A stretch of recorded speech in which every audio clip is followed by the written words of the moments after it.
Formal nang ipinamahagi ng National Housing Authority Bicol ang mga housing unit para sa mga apektado ng paulit-ulit na paglikas tuwing tumataas ang alert level ng Bulkang Mayon.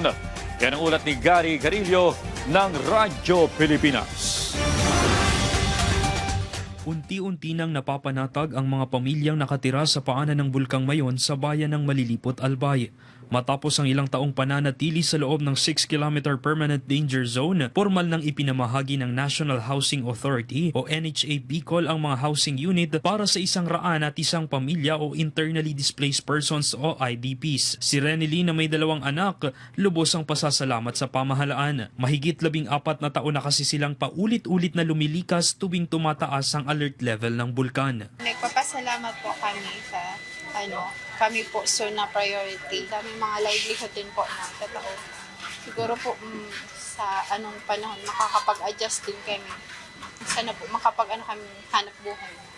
Angkop naman po sa lugar. Malilipatan.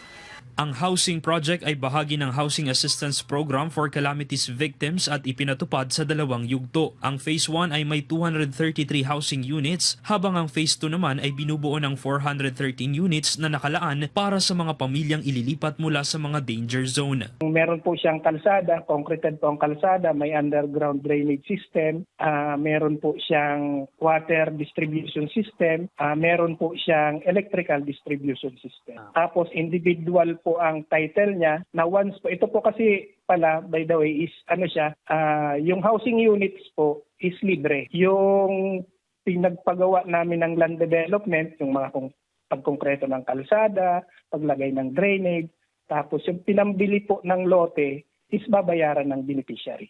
Ang proyektong ito ay patunay ng patuloy na advokasya ng pamahalaan alinsunod sa direktiba ni Pangulong Ferdinand R. Marcos Jr. na sa anumang sakuna, ang kaligtasan at kapakanan ng mga mamamayan ay laging inuuna. Mula rito sa Albay, para sa Integrated State Media, Gary Carillo ng Radyo Pilipinas, Radyo Publiko.